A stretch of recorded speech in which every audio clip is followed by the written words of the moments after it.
एक समोसा आदमी को हिजड़ा बना देता है। साला इस छोटे से समोसे ने इन रिव्यूअरों को हिजड़ा बना दिया। ध्यान से देखो इन रिव्यूअरों को, यही वो रिव्यूअर हैं जो कुछ समय पहले रामायणा टीजर की बुराई कर रहे थे, रामायणा के अंदर गलतियां निकाल रहे थे। लेकिन आज देखो, आज जब नमित जी ने इन सबको अपने घर में बुलाकर आधा आधा समोसा खिलाया, तब से ये सब के सब नमित पगलू बन गए। जिन लोगों ने इस रामायणा के ऊपर उंगली उठाई थी, आज वही लोग इस रामायणा के सामने हाथ जोड़ रहे हैं। इससे हमें क्या सीख मिलती है कि दुनिया जीतने के लिए बस एक समोसा ही काफी है। दुनिया ऐसे ही चलती है, समोसा फेंको और तमाशा देखो। जब इन लोगों को समोसा नहीं मिला था, तब इन लोगों ने क्या किया था? तब इन लोगों ने रामायणा टीजर के अंदर ढूंढ ढूंढ के गलतियां निकाली थी। सबसे पहले इन्होंने क्या गलती निकाली थी कि राम जी के बाल इतने तूफान में भी क्यों नहीं हिल रहे थे। सबसे पहले तो वो श्री प्रभु राम जी के बाल हैं, वो तुम्हारे या हमारे जैसों के बाल नहीं हैं, जो पाद मारने पर भी लहराते हैं। राम जी के बाल इसलिए हिल नहीं रहे थे क्योंकि हो सकता है उनके बाल अंबुजा सीमेंट से भी ज्यादा मजबूत हो। फिर लोगों को ये मॉन्स्टर पसंद नहीं आया। अब इसमें पसंद या ना पसंद करने वाली कौन सी बात है? तुम्हें क्या इस मॉन्स्टर से अपनी बहन की शादी करवानी है? फिर कुछ महान लोगों को उस वक्त विमान पसंद नहीं आया, तो फिर ठीक है, अगली बार अपना रावण सीधा हेलीकॉप्टर में बैठकर आएगा। अब तो खुश। अब इस टीजर की सबसे बड़ी गलती, किसी गरीब के पगड़ी का कलर चेंज हो रहा है। अब ये गलती जिसने भी ढूंढ के निकाली है, मैं उससे बस इतना ही कहना चाहूंगा, आज तुम्हें पगड़ी के कलर से दिक्कत है, कल कहोगे मुझे सुपरमैन की चड्डी का कलर पसंद नहीं आया, मुझे तो पिंक कलर पसंद है। तो क्या इसका मतलब सुपरमैन पिंक कलर की चड्डी पहनेगा? नहीं, बिल्कुल भी नहीं। सुपरमैन लाल कलर की ही चड्डी पहनेगा। क्यों? क्योंकि उसकी मर्जी। कहने का तात्पर्य बस इतना ही, ये नमित मल्होत्रा की रामायण है। इस रामायण को बनाने का सारा खर्चा इन्होंने ही किया है। तो हाँ, वो इस रामायण को जैसा दिखाए, जैसा बनाए, उनकी मर्जी। लेकिन अगर फिर भी तुम्हें इस रामायण से इतनी ही दिक्कत है, तो आप एक काम करो, तुम अपनी खुद की रामायण बनाकर दिखाओ। नमित मल्होत्रा तो गधा है। अब कई लोग ज्ञान पे लेंगे, हमारे पास 4000 करोड़ होते तो हम इससे भी अच्छी रामायण बनाकर दिखाते। तो अब मेरी बात सुनो। सबसे पहले तो तुम्हारी 400 रुपए कमाने की औकात नहीं। दूसरी बात, तुम कोई जेम्स कैमरॉन या क्रिस्टोफर नोलन तो हो नहीं। तुम साले 2 कौड़ी की रिव्यूअर जो बस एक समोसे में ही बिक जाते हो। तुम क्या घंटा मूवी बनाओगे? और मुझे ये भी पता है, जब ये मूवी रिलीज होगी उस टाइम अगर तुम्हें नमित जी की तरफ से समोसा नहीं मिला, फिर चाहे ये मूवी कितनी भी अच्छी क्यों ना हो, फिर भी आप लोग इस रामायण में इतनी गलतियां निकालोगे, इतनी गलतियां निकालोगे कि जहाँ गलतियां नहीं होंगी वहाँ भी तुम लोग गलतियां ढूंढना शुरू कर दोगे। जैसे कि राम जी रणवीर कपूर जैसे क्यों दिख रहे हैं, हनुमान की पूंछ बंदर जैसे क्यों लग रही है, माँ सीता साउथ इंडियन की क्यों लग रही है, रावण का लहंगा इतना महंगा क्यों लग रहा है। मुझे पता है ये जितने भी रिव्यूअर हैं, ये तो बस व्यूज के लिए रामायण देखने जाएंगे। और ज्यादा व्यूज कैसे आएंगे?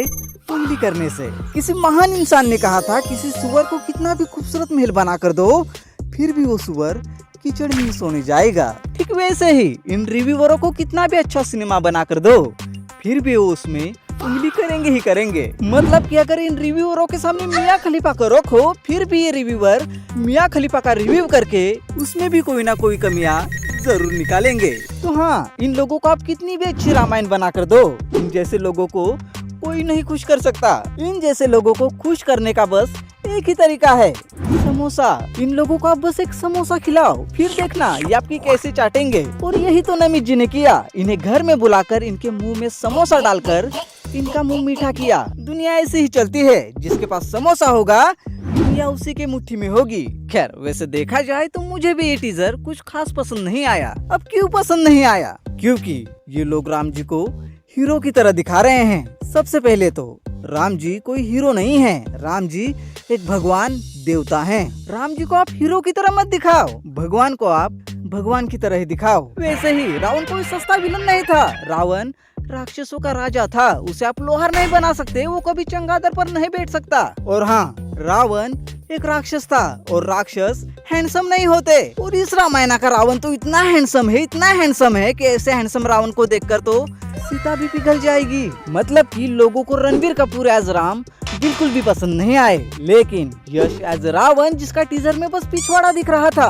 बस वही रावण का वो छोटा सा पिछवाड़ा देखकर ही सबको घूसबम आ गए थे। मतलब कि लोग थिएटर में राम जी को देखने नहीं जाएंगे, लोग तो बस रावण का स्वैग देखने जाएंगे। और यही तो हम लोगों की सबसे बड़ी दिक्कत है। आज के लोग हीरो को देखना पसंद नहीं करते, आजकल लोगों को विलन अच्छे लगते हैं। पहले क्या होता था, विलन को देखकर लोग गालियां देते थे, लेकिन आज विलन को देखकर लोगों को ऑर्गेज़म आ जाता है। खैर वो सब छोड़ो, मेरे ख्याल से अब बस हो गया। अब हमें रामायण के ऊपर मूवीज बनाना बंद करना चाहिए, क्योंकि आज के लोग रामायण नहीं बना रहे हैं। आज के लोग रामायण को बेच के बस पैसा बना रहे हैं। इसलिए आज के समय में या फिर आगे जाकर भी कोई भी इंसान कितनी भी कोशिश कर ले, एक अच्छी रामायण नहीं बना सकता। क्यों?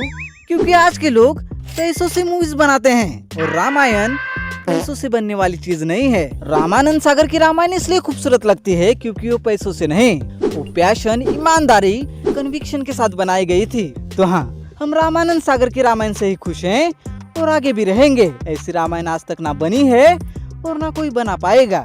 रामानंद सागर, खैर ये तो अलग ही लेवल का बंदा था। ओम राउत, ये तो साला धोखेबाज निकला। और अभी नमित मल्होत्रा, ये तो साला समोसा बेचने वाला निकला। वैसे तो रामायण ये कोई पसंद या नापसंद करने वाली या फिर बेचने या खरीदने वाली चीज नहीं है। रामायण ये एक पूजने वाली चीज है। इसलिए याद रखना, जो कोई भी रामायण के ऊपर उंगली करेगा उसकी उंगली में बवासीर हो जाएगा।